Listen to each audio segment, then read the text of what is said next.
아버지 하나님, 참 무더위에도 저희들을 잘 돌봐주시니 고맙고 감사드리고, 오늘 하루도 저희의 모든 행사를 주님께 맡깁니다.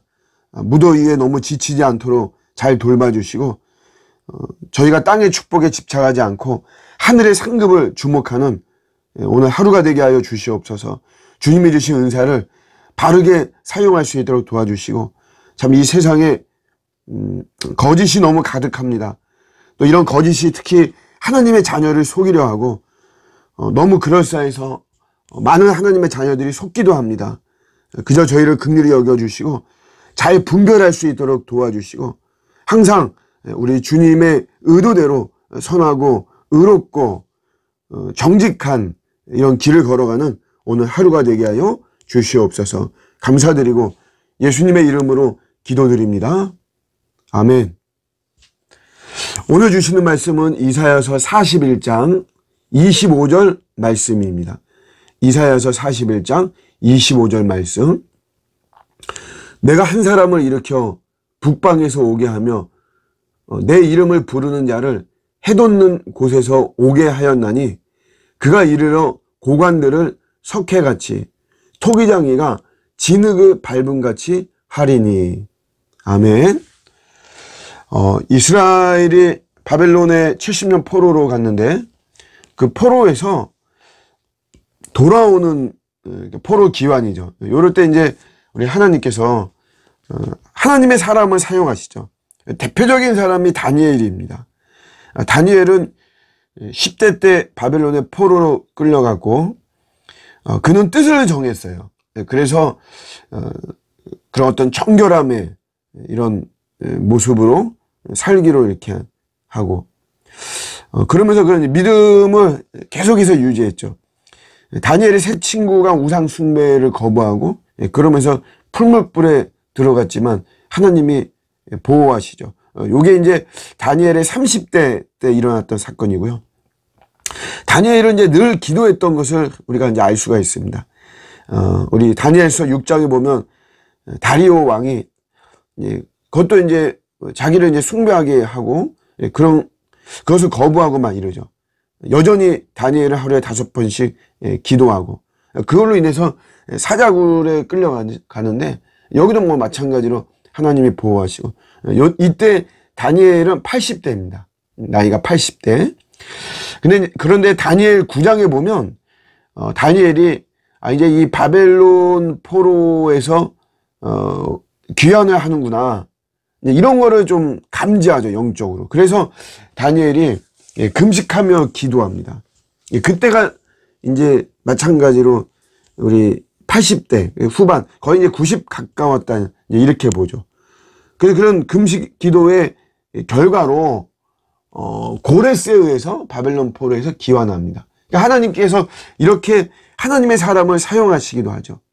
그런데 신자만 사용하는 것이 아니고 비신자도 사용합니다.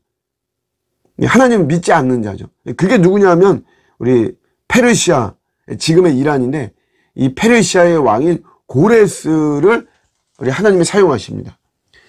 오늘 이제 말씀해 보면 한 사람을 일으킨다. 한 사람을. 그리고 내 이름을 부르는 자. 요게 다 고레스를 말하죠.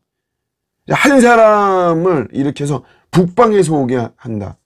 또 내 이름을 부르는 자를 해돋는 곳에서 오게 한다. 해돋는 곳은 동쪽이죠, 이게. 근데 유다를 중심으로 이 바벨론이 이 페르시아가 이제 동쪽에 있으니까 그래서 해돋는 곳에서 오게 한다 이 말이고, 이제 북방에서 온다는 거는 이 페르시아가 바벨론을 멸망시켰죠. 바벨론의 관점에서 볼 때는 북방이 되는 것입니다. 북쪽이. 그래서 뭐 북쪽, 동쪽 약간 다르지만 결국은 하나를 말하는 거죠. 이 고레스를 말하는 것입니다. 그러니까 하나님께서 이 고레스를 감동시키죠. 우리 45장에 보면 고레스를 기름 부었다 이렇게 말을 하죠. 또 너는 나의 목자고 너가 내 뜻을 다 이룰 것이다 이렇게 이야기를 합니다. 마치 보면 어떤 그 고레스가 하나님을 잘 믿는 사람으로 묘사는 되어 있는데 실제로 어떤 하나님을 잘 믿는 신자의 모습이라기보다도 하나님께 쓰임받는 의미입니다. 그런 의미로 기름 부음을 받았다, 뭐 나의 목자다, 뭐 이렇게 보시면 됩니다. 하나님께서 이런 고레스를 감동시켜서 70년 포로 기간이 끝나는 BC 538년인데 그때 바벨론에서 포로에서 돌아오게 만듭니다. 그래서 그것을 고레스 칙령이다 이렇게 이야기를 하죠. 수르밥의 총독을 중심으로 해가지고 그 당시에 남자만 49,897명, 그러니까 여자하고 아이들까지 포함하면 약 20만 명이 돌아오게 되죠. 그래서 그들이 성전을 재건하고 또 예루살렘을 재건하는 이런 모습입니다. 근데 요때 하여튼 사용했던 사람이 고레스예요. 고레스. 비신자. 고레스의 원리라고 하는 이런 말은 하나님께서 불신자를 사용해서 신자의 삶을 다스린다는 거죠. 요게 이제 우리 고레스의 원리인데, 하나님은 우리 꼭 하나님의 사람만 쓰는 것이 아니라는 거죠. 하나님은 믿지 않는 자들도 하나님은 그들을 통해서 하나님이 이 세상의 역사와 우리 신자들의 삶을 이끌어 간다는 것입니다. 일터에서 우리가 예수 믿는 사람을 만난다, 뭐 거래처나 동업하는 사람이나 뭐 상사나 뭐 이런 사람들, 이렇게 믿는 사람을 만나면 괜히 마음이 편하죠. 우리 교회가 지난 화요일 날 정기공사 간단한 거 했는데 그분이 교회에 대해서 염려하시더라고요. 힘들지 않냐고. 그러면서 잠깐 대화를 해보니까 장로님이셔요.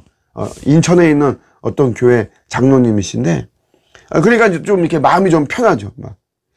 근데 이제 반면에 또 비신자를 만나기도 하고 그러잖아요. 그러면 그냥 조금 이제 뭐 마음이 편한 거는 이제 없는 그런 거. 그러니까 신자를 만나면 괜히 뭐 반갑고 마치 뭔가가 잘 될 것만 같고 이제 그런 느낌을 우리가 갖기도 하고 그러죠. 그런데 부정적인 결과도 사실 많거든요. 오히려 신자를 만나서 손해보기도 하고 비신자를 만나서 이익을 보기도 하고 막 그래요. 근데 이제 어쨌든 우리가 이제 뭐 신자를 만나서 꼭 좋다, 뭐 나쁘다, 비신자를 만나서 좋다, 나쁘다 이런 걸 떠나가지고 우리가 이런 고레스를 통해서 하나님이 하시는 이걸 보면서 하나님의 은혜의 초월성을 봐야 됩니다. 하나님은 꼭 우리 신자들을 통해서만 뭔가를 하는 것은 또 아니에요. 오늘 말씀에서 볼 때도 고레스라는 사람, 이 사람이 원래 그렇게 뭐 하나님을 향해서 마음이 열리고 하나님에 대해 신실하고 이런 사람은 아닙니다.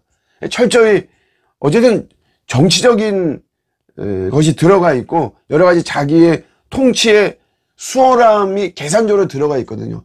하나님은 마치 모든 것에 합력해서 선을 이루시는 것처럼 하나님 그런 사람을 통해서도 하나님은 하나님의 일을 하시면서 우리 신자의 삶을 안정케 하시고 평화롭게 하시고 또 하나님 중심이 되도록 하나님이 하신다는 거죠.